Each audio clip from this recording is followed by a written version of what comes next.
César Omar Sánchez Mercado, estudiante de la especialidad en la enseñanza de las ciencias sociales, asignatura Historia Universal. Esta es la actividad uno, podcast de la Revolución Industrial. Hola, hola, hola, buenas tardes, buenos días, buenas noches. Fíjate que hoy vamos a hablar un poquito de historia acerca de lo que es la Revolución Industrial. Y precisamente quiero recordar a la época de la secundaria o la prepa cuando no entendía nada acerca de la Revolución Industrial. Pues ya que es un tema súper denso, ¿no? Es un tema que necesitas bastante contexto histórico, perdón, para poder comprender lo que estaba pasando, ¿no? En el siglo XVIII, en el siglo XIX. Y fíjate que voy a retomar ese tiempo cuando estaba en la secundaria. Me tocó ver la inauguración de los Juegos Olímpicos de Londres 2012, donde interpretaban como una especie de que en el estadio estaba la Inglaterra rural, verde, producción de ganado. Y luego empiezan a salir las calderas, ¿no? De vapor, las máquinas de vapor, el empresario capitalista, a los obreros. Y aquí es donde plasman lo que es, pues, la gran influencia que tuvo la revolución industrial ahí en la isla británica.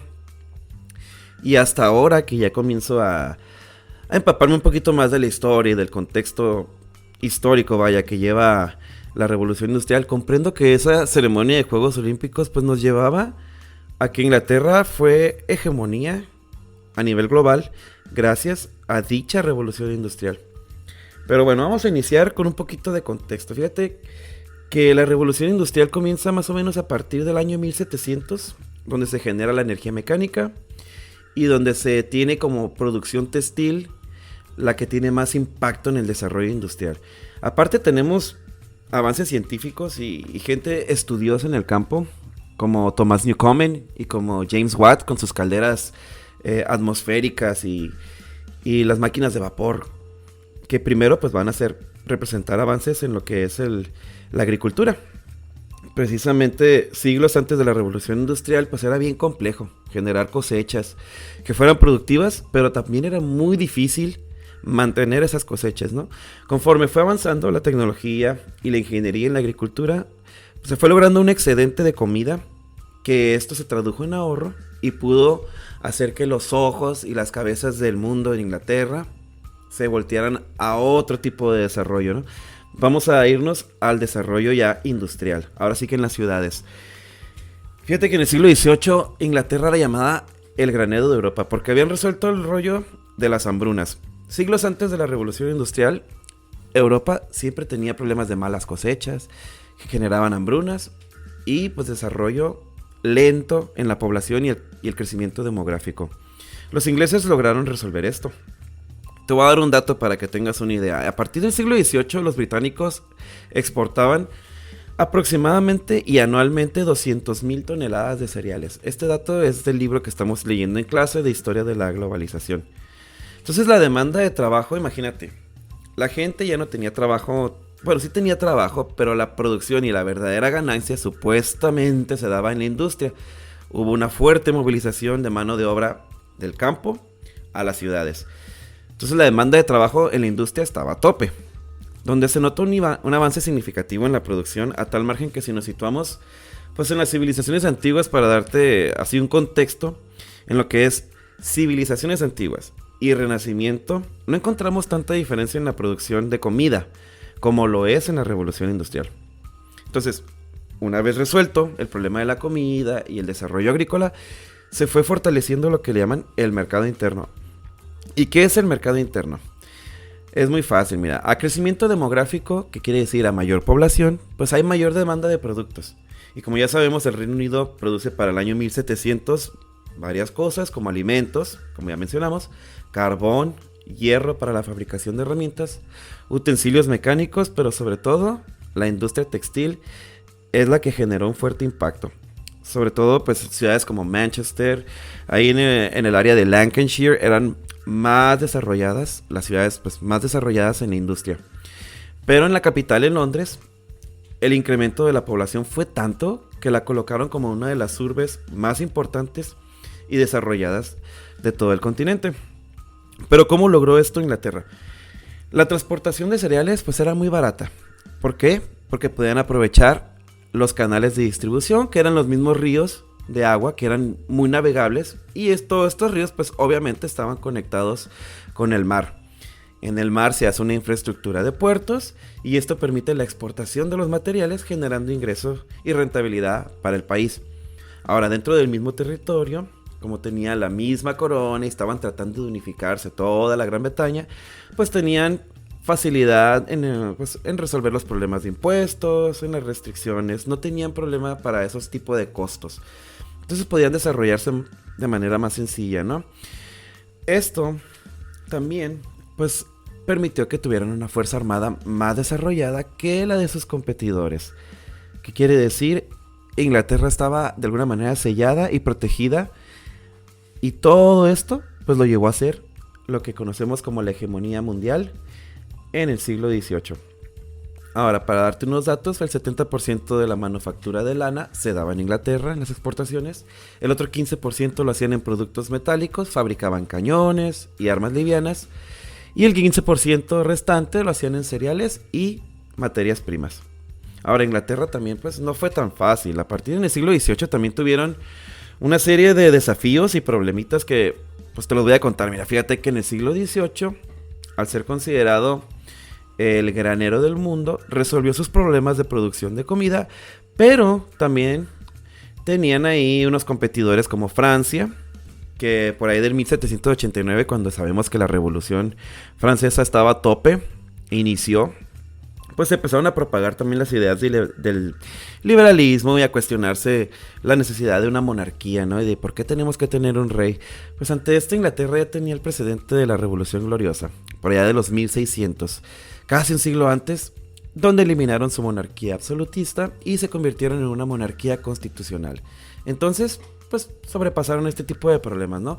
Pero hay que acordarnos que en 1805 el almirante Nelson también pues liquidó el poder naval francés y español, que pues hizo que Gran Bretaña se consolidara como la potencia marítima, la primer potencia, ¿no? Y luego viene Napoleón con sus conquistas, ¿no?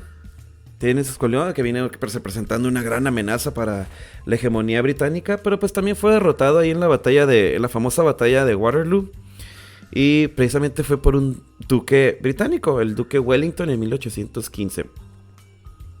Después de todo esto se viene otra serie de conflictos a los cuales Inglaterra pudo sobrepasarse sin ningún problema. Ahora, surgen otro tipo de problemas también a finales del siglo XVIII, el siglo XIX, pues el llamado apogeo, entre comillas, de lo que es la revolución industrial. Ya tuvimos todo el contexto del inicio, todas las materias primas, ya tenemos el crecimiento poblacional en las grandes ciudades. Ahora surge el problema de las grandes ciudades. La sociedad ha cambiado, los trabajadores del campo pues se reducen en número. Ahora todos necesitan ir a las ciudades industrializadas, trabajar en otros oficios. Hay inversión capitalista, es cierto, en el país hay riqueza también. Sin embargo, los problemas que tiene Inglaterra es la distribución de ganancias precisamente. El gobierno parlamentario sufre un desafío ahí al generar políticas que permitan la inversión. Pues esto es ayudado con los capitalistas, pero también necesitan ser justos con los trabajadores, ¿no? Entonces surgen las clases sociales como los financistas, que estaban al tope de la pirámide, la clase media y la clase obrera. Ahora vienen los pensadores de Europa, ¿no? Como Karl Marx, que critica al capitalismo en su obra El Capital. Y luego consecuentemente tenemos la antítesis, ¿no?, de Adam Smith y David Hume, que concluyen con la idea del libre mercado, ¿no? Todo eso en una maquinaria de mucho trabajo y un sistema mercantil de oligarquías por unos cuantos. O sea, poca gente concentraba la riqueza y la gran mayoría, que era la clase obrera, reclamaban. ¿Pero qué es lo que reclamaban? Fíjate que había problemas en las ciudades porque las movilizaciones hicieron que la mano de obra en la industria pasó a precarizar la calidad de vida de los mismos trabajadores. Esto surgió como un efecto dominó. Por ejemplo, ellos tenían unas miserables condiciones de vida. La explotación era extrema, jornadas de 15, 16, 17 horas de trabajo. La disolución de núcleos familiares, pues se separaban, divorcios, desamparo de la infancia. Luego se iba a la falta de educación, luego a las condiciones sanitarias. Y al final todo eso terminaba en que la gente pues sufría del abuso del alcohol, la misma delincuencia, y al final todo parecía una película de terror, terminaba en violencia, ¿no? Que esto sembró el germen pues del declive de lo que es precisamente la revolución industrial. Ya a finales por ahí de la guerra, la Primera Guerra Mundial, en 1913, 1914, fue cuando empezó Inglaterra a perder un poco de fuerza y empezó a perder lo que fue la hegemonía mundial. En 80 años aproximadamente, a finales del siglo XIX, bajaron la participación, las exportaciones, la misma migración de gente se fue yendo del Reino Unido y pues también los competidores que vinieron surgiendo, ¿no? Que precisamente es de lo que voy a hablar. Esta revolución industrial no solamente se quedó en Inglaterra, ahí comenzó, ahí se dio el germen, ahí se industrializó el país, pero todo esto abrió como tentáculos a Francia, Estados Unidos, Alemania, a Japón. Y así, para hablar, no meterme tanto en el asunto, pues voy a darte unos ejemplos así rapidísimos. Fíjate que en Francia sí hubo una industrialización, pero sí perdió, y hay que hablarlo. O sea, es claro que sí perdió la hegemonía del mundo, porque precisamente en la guerra de los 7 años entre Inglaterra y Francia se estaban disputando lo que es el territorio de América del Norte.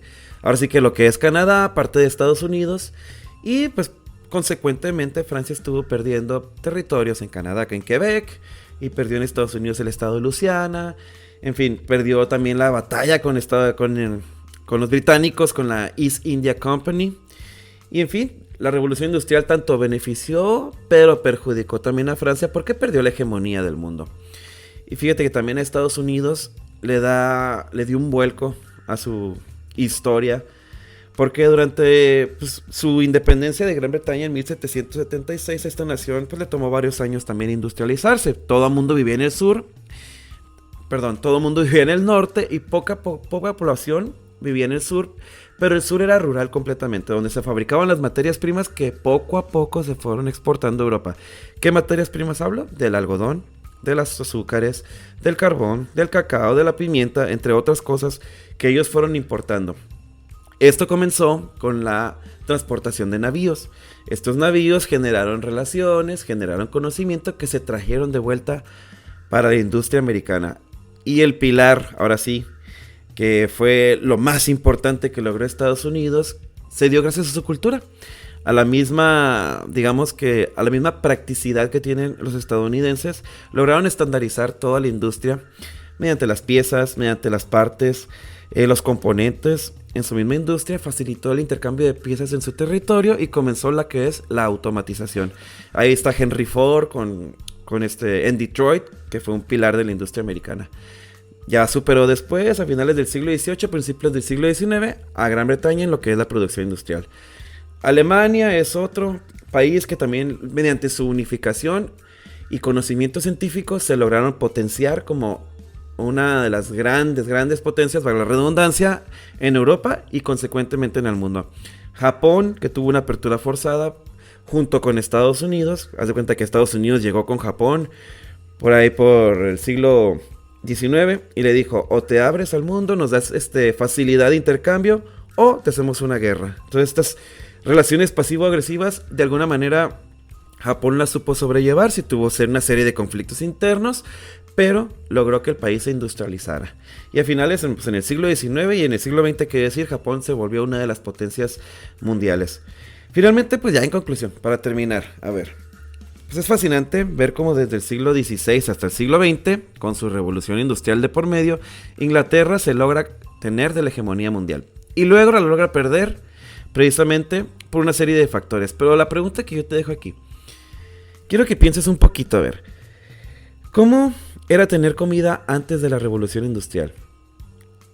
¿Cómo puedes llegar a tu refrigerador y algo que es de súper fácil acceso se dio gracias precisamente a la revolución industrial? ¿Cómo productos que encontramos en nuestros hogares se vuelven de fácil acceso, verdad? Pero no todo es miel sobre hojuelas, fíjate. La producción y el desarrollo industrial a veces no favorece a toda la población. Hay que ser honestos.